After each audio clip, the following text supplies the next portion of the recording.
हे भगवान, सुबह से ठेला लेकर खड़ा हूँ लेकिन आज भी बिल्कुल बिक्री नहीं हुई। अब खिचड़ी की बिक्री कितनी कम हो गई है। लेकिन वैसे भी आज के जमाने में ये सादा भोजन भला कौन ही खाना चाहेगा। तभी राजू मनोज के पास आकर कहता है, अरे मनोज, अब तो हम ये खिचड़ी घर पर भी बनाकर खा लेते हैं, फिर कोई क्यों तुम्हारे ठेले पर खिचड़ी खाने आएगा। अगर बेचना ही है तो कुछ और बेच लीजिए, नहीं तो इस तरह तंगी में रहकर जीवन काटिएगा। जानता हूँ राजू, लेकिन मेरे पास इतने पैसे भी कहाँ है कि कुछ और काम शुरू करूं। ऊपर से कुछ और आता भी नहीं कि कोई नया काम शुरू कर सकूं। हाँ, ये भी है, लेकिन एक बात है, इससे अब तुम भूखे नहीं मरोगे, क्योंकि तुम्हारे पास खाने के लिए ये खिचड़ी तो है ही ना। राजू मनोज का मजाक उड़ाकर वहाँ से चला जाता है। फिर शाम को उदास मन से मनोज घर आ जाता है। आ गए जी आप? आपका चेहरा क्यों मुरझाया हुआ है? मुझे माफ करना लता, जो तुम्हें अपनी जिंदगी इस गरीब के साथ बितानी पड़ रही है। ऐसा क्यों कहते हैं आप? मैंने तो कभी आपसे ऐसा कुछ नहीं कहा। और रही बात खराब आर्थिक स्थिति की, तो मैं फिर घाट वाले मंदिर के पास जाकर मनोकामना मांगूंगी। कल आप भी मेरे साथ मंदिर चलना। अगले दिन लता और मनोज दोनों घाट वाले मंदिर में जाकर मनोकामना मांगते हैं, जहाँ उनकी नजर एक चमकीले छोटे से पत्थर पर जाती है। वाह बाबा, ये तो कितना सुंदर पत्थर है, इसे मैं खेलने के लिए अपने साथ ले चलूं? हाँ हाँ, ले चलो। वो सब घर आ जाते हैं। लता खिचड़ी बनाने रख देती है। कुछ देर बाद उसने अपनी बेटी रिया से कहा, जा बेटी, जाकर गैस बंद कर दे, उबाल आ गया होगा। रिया उस पत्थर से खेलते हुए गैस बंद करती ही है कि तभी गलती से वो छोटा सा पत्थर उस खिचड़ी में गिर जाता है। हाय राम, क्या हुआ? माँ, गलती से वो मेरा छोटा सा पत्थर आपकी इस खिचड़ी में गिर गया। लो, हो गया गरीबी में आटा गीला। एक तो वैसे ही पैसे नहीं है अब दोबारा से खिचड़ी बनाए, और ना ही इतना समय है। अरे तो क्या हुआ लता, मैं अभी उस पत्थर को निकाल देता हूँ और यही खिचड़ी ले जाता हूँ बेचने के लिए। वैसे भी अब कौन सी इतनी खिचड़ी बिकती ही है, अब मैं इसी को ले जा रहा हूँ। मनोज उस खिचड़ी को ठेले पर रखकर निकल पड़ता है। सड़क किनारे ले जाकर बेचने लगता है। उस दिन भी मनोज को खड़े खड़े सुबह से दोपहर हो जाती है, लेकिन उसके पास एक भी ग्राहक नहीं आता। मनोज फिर निराश हो जाता है। फिर कुछ समय बाद एक आदमी उसके पास आता है। अरे भाई साहब, कुछ खाने को है क्या? मुझे बहुत भूख लगी है। हाँ, मेरे पास ये सादा खाना खिचड़ी है, कहो तो लगा दूं। अरे भाई साहब, सादा भोजन तो सबसे उत्तम होता है, ऊपर से भूख भी जोरों की लगी है। अब तो जो भी है बस दे दीजिए। ठीक है, अभी लगाता हूँ। उस आदमी को वो खिचड़ी इतनी अच्छी लगती है कि वो जल्दी जल्दी सारी प्लेट कुछ ही देर में चट कर जाता है। वाह भाई, क्या स्वाद है भाई, ये तो लाजवाब है। इतनी स्वादिष्ट खिचड़ी तो मैंने आज तक नहीं खाई। उस आदमी की बात सुनकर अब आसपास के लोग उसके पास इकट्ठे होने लगे। क्या बात है भाई साहब, ऐसी कौन सी खिचड़ी खिला दी इनको कि ये इतनी खुशी से झूम उठे, जरा हमें भी तो स्वाद चखाओ। तभी मनोज उस औरत के लिए भी खिचड़ी लगाता है। उसका स्वाद चखकर तो वो बहुत खुश होती है।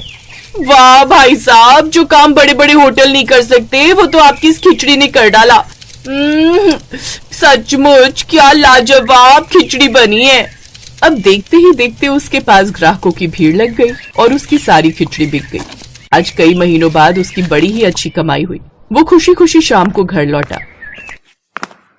क्या बात है जी, आज बड़े खुश नजर आ रहे हो, मुझे भी इस खुशी का कारण बताइए।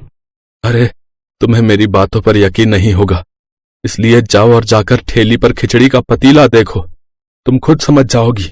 लता जाकर जब वो पतीला देखती है तो वो पूरी तरह खाली होता है। हे राम, कहा था ना, तुम्हें ही भरोसा नहीं होगा। अरे वाह, लेकिन ये हुआ कैसे? वही तो मैं सोच रहा हूँ, मसाले तो रोज की तरह ही डाले हैं, फिर आज ये चमत्कार कैसे हुआ? आज तो जो भी ग्राहक खिचड़ी खा रहा था वो खुशी से झूम उठ रहा था। मेरी तो कुछ समझ में नहीं आ रहा कि आज ऐसा क्या हो गया। उसमें तो बाबा बस गलती से मेरा ये पत्थर गिर गया था। आपको पता है, जब मैंने वो पत्थर ध्यान से देखा तो उस पर छोटे अक्षरों में लिखा हुआ है जादुई खिचड़ी। जादुई खिचड़ी?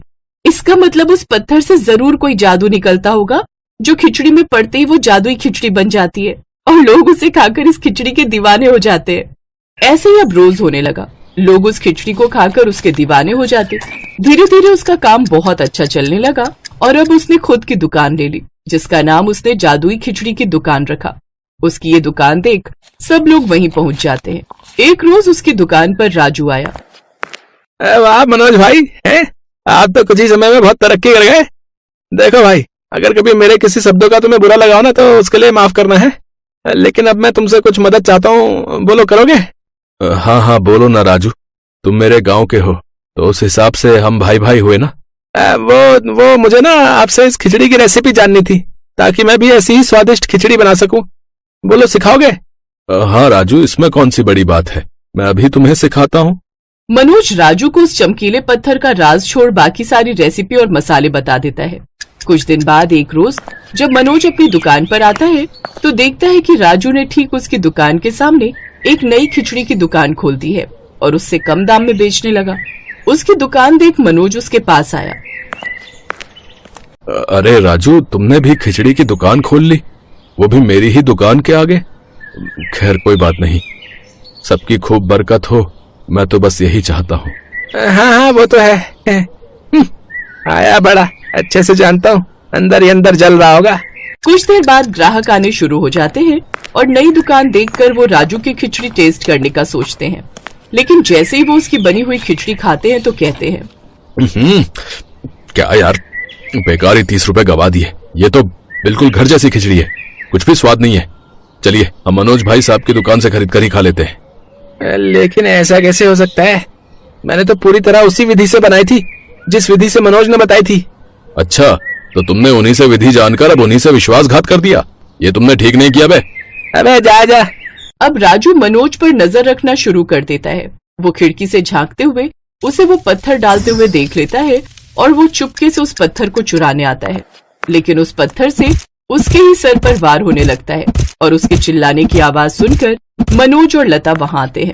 अच्छा, तो तुम ये जादुई खिचड़ी वाला पत्थर चुराने आए हो। मुझे माफ कर दो, मुझसे गलती हो गई, अब से मैं ये काम ही बंद कर दूंगा। मनोज और लता ने उसे माफ कर दिया। राजू ने अपना खिचड़ी का काम बंद कर दिया और अब मनोज और लता अपनी जादुई खिचड़ी बेचने लगे, जिससे उन्हें खूब कमाई होने लगी। सुबह से रेखा 3 बार हलवा बनाकर देख चुकी थी, पर हलवा फिर भी परफेक्ट नहीं बन रहा था। रेखा गुस्से से झुंझला गई। क्या मम्मी, ये हलवा वलवा मेरे से नहीं बनेगा, मैं नहीं बना रही। सुबह से 3 बार कोशिश कर चुकी हूँ, कभी चीनी कम हो जाती है, कभी घी कम रह जाता है, अब देखो कैसा पतला पानी बन गया है।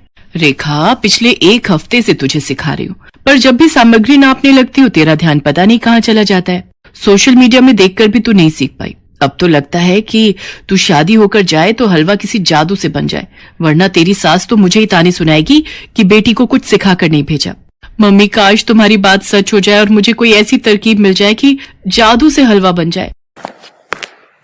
ऐसे जादू से सब कुछ बनने लगता ना तो आज तुम्हारी माँ रसोई में पूरा दिन जादू से ही खाना बना रही होती। ये सब किस्से कहानियों में ही होता है कि जादू से हलवा बन जाए, सच में ऐसा कभी नहीं होता। पर रेखा के मन में ये बात घर कर गई। 15 दिन बाद उसकी शादी थी और उसकी सास ने पहले ही कह दिया था कि उनके यहाँ नई बहू के हाथ से सबसे पहले हलवा ही बनवाते हैं। रेखा अब इसी सोच में पड़ गई कि काश वो भी जादू से हलवा बना ले। सर्दियों के दिन थे। एक दिन रेखा बाजार से शादी की शॉपिंग करके आ रही थी। वो अपनी मम्मी से बोली, मम्मी, घर का सारा काम हो गया है, आप इसी रिक्शा पर ये थैलियां लेकर घर चलो, मैं जरा शीतल के घर होकर आती हूँ। उसके घर से मुझे अपना मेकअप का किट उठाना है। उसने मेरे लिए कुछ सामान ऑनलाइन मंगवाया था। शाम के समय ज्यादा ठंड में घूमो नहीं, वरना बीमार पड़ जाओगी। फिर आपको 2 दिन बाद मेरी शादी में लगना ही है। हाँ, तू ठीक कह रही है, पर तू जल्दी आ जाना। ठीक है मम्मी, तुम आराम से घर जाओ, मैं दूसरा रिक्शा ले लेती हूँ। इतनी ठंड लग रही है, आज तो सबसे ठंडा दिन है और ठंडी हवा भी चल रही है। मेरे पास गर्म शॉल है, वही ओढ़ लेती हूँ। रेखा शॉल निकालकर ओढ़ने ही लगती है कि तभी उसकी नजर सामने पेड़ के नीचे ठंड से ठिठुरती हुई एक बूढ़ी औरत पर पड़ जाती है। आसपास लोग गुजर रहे थे, पर कोई भी उस बूढ़ी औरत की तरफ नहीं देख रहा था। रेखा उस बूढ़ी औरत के पास जाती है। अरे, ठंड इतनी ज्यादा है अम्मा, पर आपने कोई भी स्वेटर या गर्म कपड़ा नहीं पहना। नहीं बेटी, मैं बहुत गरीब हूँ, मेरे पास पहनने के लिए गर्म कपड़े और स्वेटर नहीं है। अम्मा, ये लो, मेरे पास कुछ गर्म कपड़े और शॉल है, ये लो, ये आपके काम आएंगे। आप ये पहनो, तब तक मैं आपके लिए सामने की दुकान से कुछ खाने का और गर्म चाय लेकर आती हूँ। वो बूढ़ी औरत गर्म कपड़े पहन लेती है। इतनी देर में रेखा उसके लिए चाय और खाने का सामान ले आती है। बूढ़ी औरत बहुत खुश होती है। बेटी, तुम बहुत अच्छी हो, तुमने मेरी बहुत मदद की है। वरना आज के जमाने में किसी गरीब की कोई इतनी मदद कहाँ करता है। देखते ही देखते वो बूढ़ी औरत एक सुंदर परी के रूप में आ जाती है। घबराओ नहीं, मेरा नाम नीलम परी है। मुझे पृथ्वी लोक पर एक बूढ़ी औरत के रूप में रहने का दंड मिला हुआ था। मैंने परी लोक में एक बूढ़ी परी का मजाक उड़ाया था, इसलिए उन्होंने मुझे दंड दिया था कि मैं तब तक पृथ्वी लोक में रहकर एक गरीब बूढ़ी औरत का जीवन व्यतीत करूंगी जब तक कोई खुद से मेरी मदद नहीं करेगा, और जब कोई दयालुता के साथ मेरी मदद करेगा तो मैं वापस अपने रूप में आ जाऊंगी। पिछले 3 दिन से मेरी किसी ने भी मदद नहीं की। आज तुमने मेरी सहायता की, इसलिए मैं परीलोक वापस जा सकती हूँ। जाने से पहले मैं तुम्हें कुछ देना चाहती हूँ। मांगो, तुम मुझसे क्या मांगती हो? नीलम परी, मेरी तो अभी एक ही दुविधा है। 2 दिन बाद मेरी शादी है और मुझे हलवा बनाना नहीं आता। आपके पास कोई उपाय है जिससे जादुई हलवा बन जाए और मेरी ससुराल में प्रशंसा हो? अच्छा, तो ये बात है। रुको। नीलम परी हवा में छड़ी घुमाती है। ये लो, ये जादुई चीनी है। जब भी तुम हलवा बनाओगी तो इसी चीनी का उपयोग करना।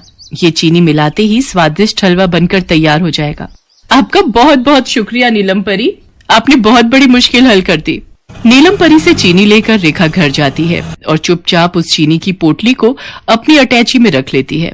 2 दिन बाद धूमधाम से रेखा की शादी विनय नाम के लड़के से हो जाती है। देखो रेखा बहू, तुम्हारी जेठानी वर्षा ने पहली बार बहुत ही स्वादिष्ट हलवा बनाया था। तब वर्षा ने हम सबका दिल जीत लिया था। आज तुम्हें भी सब मेहमानों के लिए स्वादिष्ट हलवा बनाना है। नीलम परी की दी हुई चीनी से हलवा बना लेती हूँ। जादुई हलवा खाकर ये सब मेरी तारीफों के पुल बांध देंगे। और ऐसा ही हुआ।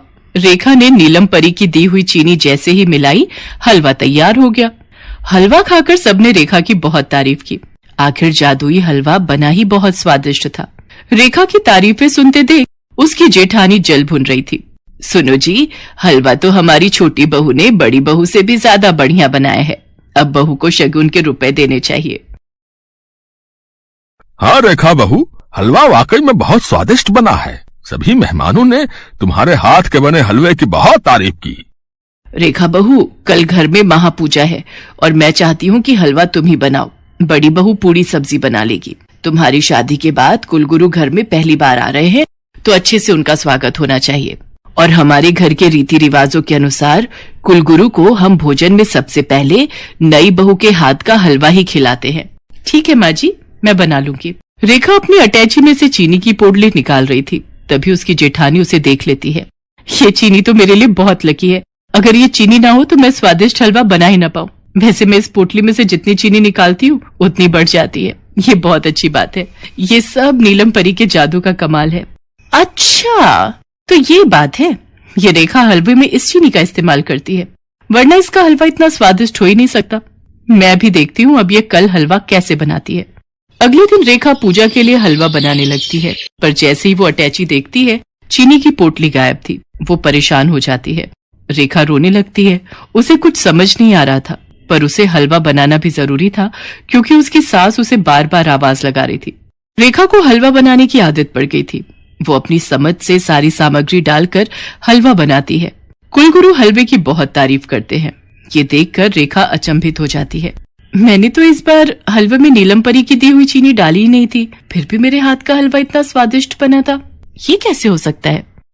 मैंने तो चीनी की पोटली छुपा दी थी, फिर रेखा ने हलवा पहले जैसा स्वादिष्ट कैसे बना लिया? तभी रेखा के सामने नीलम परी प्रकट होती है। रेखा, चिंता करने की कोई बात नहीं है। तुम्हारी जेठानी वर्षा ने चीनी की पोटली छुपा दी थी, पर तुम्हें ये ज्ञात ही नहीं कि तुमने बार बार हलवा बनाने का अभ्यास किया और तुम खुद से ही स्वादिष्ट हलवा बनाने लगी।